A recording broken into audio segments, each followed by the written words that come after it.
Salam sejahtera saudara saya yang non muslim. Allahumma sholli ala sayyidina Muhammad wa ala alihi wa sahbihi wa ummatihi ajma'in. Rabbi zidni ilma wa rizqni fahma, Rabbi shrah li sadri wa yassir li amri wa hlul 'uqdatam min lisani yafqahu qawli. Amin ya rabbal alamin. Kepada pejabat Kementerian RI yang saya hormati serta semua hadirin yang saya hormati, pada kesempatan ini saya akan menyampaikan nilai-nilai tentang esensi daripada pengawasan obat hewan. Akan saya tanyakan karena ini berkaitan dengan tujuan dasar daripada pengawasan obat hewan yang dilakukan oleh pemerintah RI. Sebelumnya saya mau minta izin untuk membagikan selebaran apa yang saya tulis, yang ini menjadi nilai menurut saya esensi daripada pengawasan obat hewan. Terima kasih. Langsung saya bacakan saja. Jadi pada prinsipnya menurut hemat saya, fungsi pengawasan obat hewan ini adalah untuk bagaimana menciptakan kesehatan hewan di Indonesia ini dengan baik, dengan tujuan dasar untuk meningkatkan pertumbuhan dan perkembangan daripada peternakan Indonesia. Tidak hanya terbatas kepada urusan legalitas teknis, tapi jangan sampai tidak menyentuh sampai dasarnya, yaitu untuk mencapai tingkat pertumbuhan perkembangan peternakan di Indonesia. Maka daripada itu langsung saya bacakan. Intinya ini pengawasan obat hewan saya kaitkan dengan saat terjadinya kasus PMK. Ini surat terbuka evaluasi kritik saran perihal kebijakan pemerintah pada saat terjadi kasus PMK pada tahun 2022. Kepada yang terhormat Bapak Menteri Pertanian Republik Indonesia, 2 Dirjen Peternakan Kementerian RI, 3 Dirkesban Kementerian RI, 4 Kepala Dinas Peternakan Provinsi seluruh Indonesia, 5 Kepala Dinas Peternakan Kabupaten seluruh Indonesia. Dengan hormat, saya Dr. Muhammad Burhan, praktisi dokter hewan dan pemilik PO Meyer Laboratories, akan menyampaikan beberapa hal terkait evaluasi terhadap kebijakan pemerintah Republik Indonesia berkaitan dengan penanganan wabah PMK di Indonesia yang terjadi pada tahun 2022. Saya berpendapat bahwa pemerintah telah lambat dan tidak tepat dalam penanganan wabah PMK yang terjadi di Indonesia dengan dasar sebagai berikut. 1. Pada saat terjadi wabah PMK, stok obat untuk penanganan kasus tersebut hampir jauh dari kebutuhan, bahkan terjadi kelangkaan di beberapa daerah. Hal ini menunjukkan bahwa fungsi pengawasan dan kewenangan pihak pemerintah tidak berjalan dengan baik. Ini nyata pada saat tahun 2022 hampir semua obat hewan itu katakan langka, memang mendadak wabah. Tapi bagaimana artinya dari fungsi pengawasan baik tingkat kabupaten sampai tingkat pusat tadi tidak berjalan dengan baik. Ini esensi. Kedua, pengadaan dan distribusi bantuan obat dilakukan 1 tahun setelah wabah selesai. Saya menanyakan apakah fungsinya itu real, artinya justru obat itu diadakan setelah wabah selesai. Pada saat dari wabah tidak ada obat, itu real. Saya pernah melakukan. Kemudian yang nomor 3, pengadaan atau obat-obat hewan oleh pemerintah hanya pada satu supplier, itu nyata Vetco. Hanya ada Vetco, itu se-Indonesia ada Vetco yang sampai sekarang pada bulan Mei 2004 saya mengawasi, sejak didistribusikan tahun 2003 awal masih numpuk di peternak. Bapak cek di semua KUD Jawa Barat, obat numpuk sampai artinya nilai fungsinya tidak ada. Sementara itu anggaran bernilai miliaran tahun triliunan. Itu Vetco. Ini perlu saya sampaikan karena suatu kebenaran yang nyata, artinya bahwa kebijakan pengadaan pemerintah pada hal obat Vetco yang ada sekarang masih ada numpuk di setiap KUD di Jawa Barat itu benar-benar tidak bermanfaat. terserah mau secara langsung maupun dengan apapun itu nyata. Ini disampaikan kali kepentingan masyarakat banyak. Saya tanpa kepentingan apapun karena saya tetap menaikkan.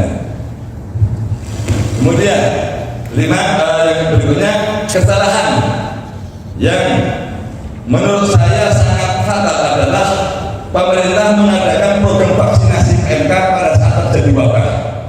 Itu artinya suatu fatal sekali.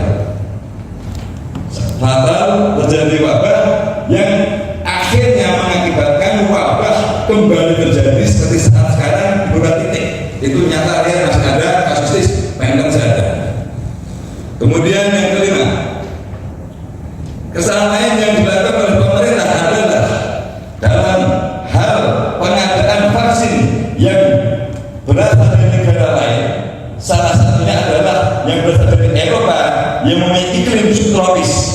Yang jelas antigen tersebut berbeda dengan virus MK yang ada di lapangan negara Indonesia dengan iklim tropis, sehingga antibodi yang ditimbulkan tidak akan mampu untuk melawan virus PMK yang ada di Indonesia, karena tidak akan dipeluk atau dengan dasar kesediaan pengambilan kebijakan ini secara tidak langsung sama dengan pemerintah mengimpor virus baru PMK. Catatan, menurut pendapat saya, pengawasan obat hewan secara mendasar tujuannya adalah untuk mencegah, menangani, mengobati penyakit pada hewan dengan tujuan untuk meningkatkan pertumbuhan dan perkembangan peternakan di Indonesia, bukan hanya untuk secara normatif mengurusi masalah legal formal, tapi tujuan mendasar bersama itu hanya teknis, tapi tidak bisa meningkatkan pertumbuhan perkembangan peternakan desa. Demikian yang saya sampaikan. Mohon maaf jika ada sesuatu yang kurang berkenan, tapi ini adalah sebuah idealita yang harus pemerintah perhatikan dan berdasarkan semua fakta yang saya sampaikan bahwa kurang efektifnya peternakan PMK ini berkaitan dengan pelaksanaan pengawasan obat hewan. Mohon dalam kesempatan ini artinya bisa, karena ada pihak dari pemerintah pusat, maka mohon disampaikan kepada pemerintah pusat untuk mengevaluasi baik ke depannya agar lebih baik. Terima kasih. Wassalamualaikum warahmatullahi wabarakatuh. Waalaikumsalam warahmatullahi wabarakatuh. Maka ada yang lainnya? Ya, silakan Pak.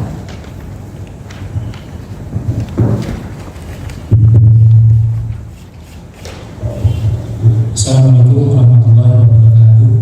Selamat siang untuk Bapak Ibu semuanya. Terkait untuk pengendalian AMR tadi ya Bu ya. Dari mana? Oh ya, Namanya siapa Pak? nama saya Gustaf dari PT Agri Usaha Jasa Bandung. Saya mau menanyakan mengenai peredaran obat yang dijual secara online. Bagaimana pengawasan dari kementerian seperti itu Pak? Mungkin itu aja Pak. Terima kasih. Ada satu penanya lagi, silakan. Ya,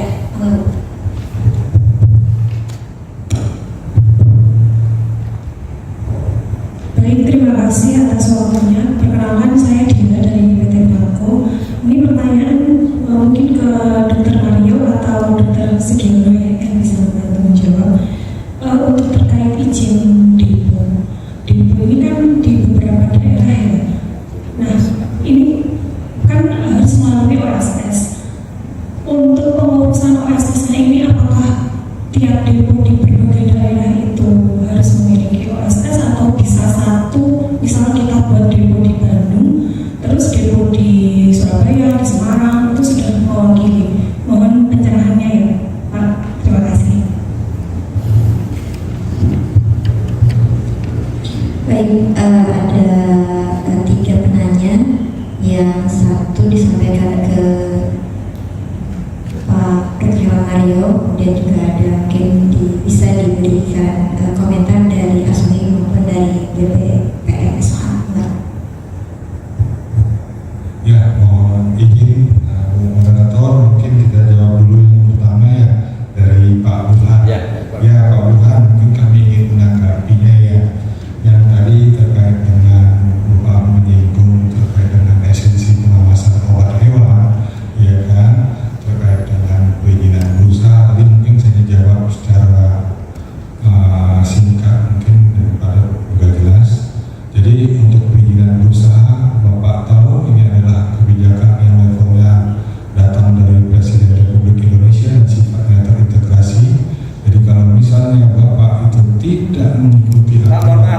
Jadi bukan itu maksud saya.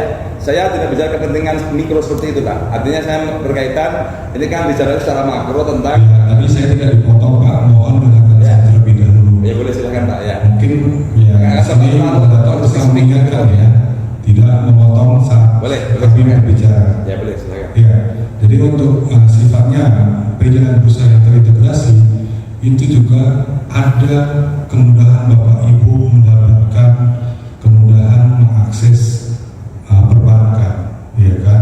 Bapak Ibu kalau legalitas perizinan berusaha itu masih lama tidak terperbaharui dengan KPL yang terbaru, Bapak Ibu nggak bisa dapat modal dari perbankan. Ini terus terang saja, ya kan? Mungkin saat ini Bapak Ibu masih bisa lebih, ke depan Bapak Ibu nggak bisa lagi dapat kemudahan akses perbankan, dan juga banyak kemudahan-kemudahan yang Bapak Ibu akan tertinggal. Terus menanggapi beberapa pertanyaan yang ada di dalam surat Ya. ini, yang pertama kali Bapak tahu kejadian PMK, kami kerja keras Pak, ya kan? Kami tidak diam saja. Yang pertama kali merespon nomor 1, ya kan, kondisi ini darurat Bapak. Lihat COVID, hal yang sama terjadi, ini chaos Pak. Dan BNPB mengeluarkan ini adalah bencana, jadi wajar itu terjadi. Yang pertama itu saya respon. Yang kedua, terkait dengan pengadaan dan distribusi bantuan obat dilakukan 1 tahun setelah wabah selesai. Iya deh Pak. 2022 itu dana langsung datang dari Presiden. 2022 kami sudah bisa mengadakan obat-obatan disinfektan dan juga vaksin. Hanya teman-teman daerah mendapatkan tahun 2022. Jadi ini adalah hoax. Enggak asli Pak. Real Ya, Pak. Bapak buktinya apa itu tanya teman-teman daerah. Kalau memang demikian Pak, mari kita kalau paham bersama-sama Pak. Saya ini tanpa kebenaran apapun. Saya nggak punya kebenaran apapun. Saya hanya kata real, artinya setiap katakanlah saya jawab Pak. Hampir katakan pada saat terjadi PMK itu di tahun 2022 itu obat minimal sekali Pak. Di mana-mana hampir nggak punya obat. Dan obat itu terdistribusi setelah sudah selesai, sudah anti klimak PMK. Sekarang bisa numpuk. Bapak bisa lihat ke KUD Tanjung Sari, ke Pangalengan, ke KPSB. Bapak bisa cek ke lapangan. Ya, Artinya tingkat manfaatnya apa gitu Pak? Yang saya pertanyakan artinya tingkat manfaatnya distribusi seperti itu apa? Dan kenapa mohon maaf kenapa hanya 1 square feet kok gitu? Itu pertanyaan itu aja secara real Pak. Artinya kenapa istilahnya toh pilihan obat banyak gitu Pak ya? Ya nanti mungkin begini ya Pak ya. Saya rasa untuk pengadaan pemerintah tidak hanya Medco, kami juga melibatkan Komisi Obat Hewan dalam hal memilih jenis obat yang juga jenis disinfektan yang bisa digunakan untuk PMK. Kayak disinfektan, tidak semua disinfektan itu efektif terhadap PMK. Tentunya dengan kandungan-kandungan aktif yang terbukti memiliki efektivitas. Dan saya punya maksudnya kami tentunya dalam melakukan pengadaan itu jelas, ya kan? Jelas bagaimana? Jelas bagaimana? Jelas tapi nggak efektif itu Pak saya. Maksudnya nggak efektif apa Pak? Nyata artinya kalau efektif Pak artinya istilahnya sampai hari ini obat tidak akan lebih sebanyak itu Pak di setiap operasi itu Pak. Bapak bisa cek Pak. Kalau nggak percaya sama sekarang sangat boleh. Ya sudah. Saya rasa pengadaan kami sudah terverifikasi oleh BPK, didampingi oleh kejaksaan. Kalau Bapak masih merasa itu kurang transparan, ya monggo. Tapi kami merasa bukan transparansi Pak, tingkat esensi tugas Bapak sebagai aparatur pemerintah katakan untuk penegakan itu gitu Pak. Makanya saya katakan ini bukan Pak, ini bukan pengadilan Pak. Ini saya sebagai masyarakat, Bapak sudah menerima untuk menyampaikan saya cukup. Kalau Bapak nggak menerima juga nggak masalah. Saya ketika ke kementerian Pak, saya di sini menanggapi. Nggak masalah Pak, artinya Bapak nggak apa-apa. Mengintos terbuka Pak. Saya bisa ke kementerian langsung. Saya bisa ke kementerian langsung Pak, nggak masalah. Itu hak saya sebagai masyarakat. Saya nggak punya kepentingan Pak. Artinya saya bisa ke kementerian, nggak apa-apa.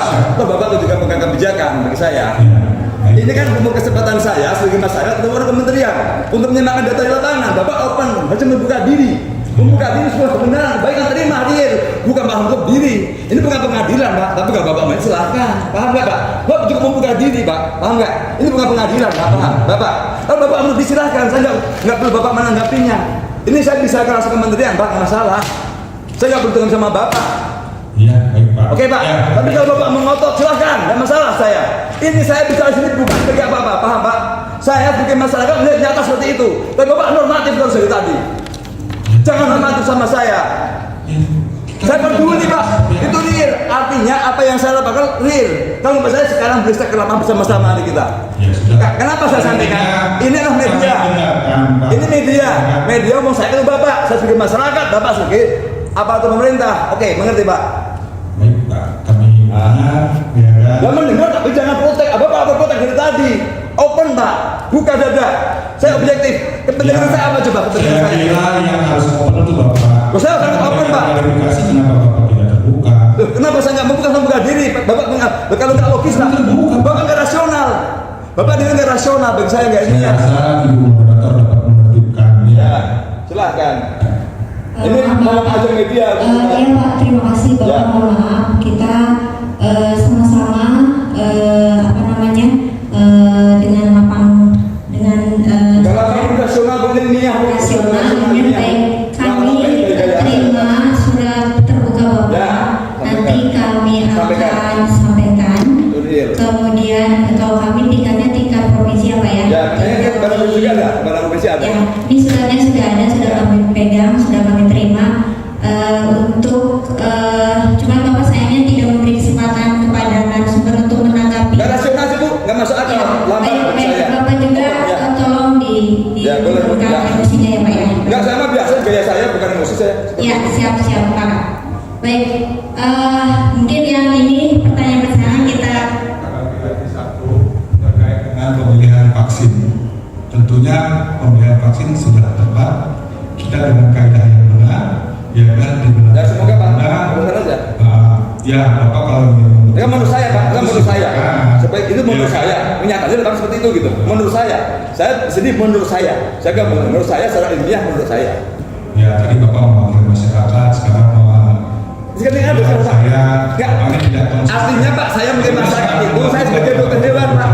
Artinya saya ilmiah kan Pak.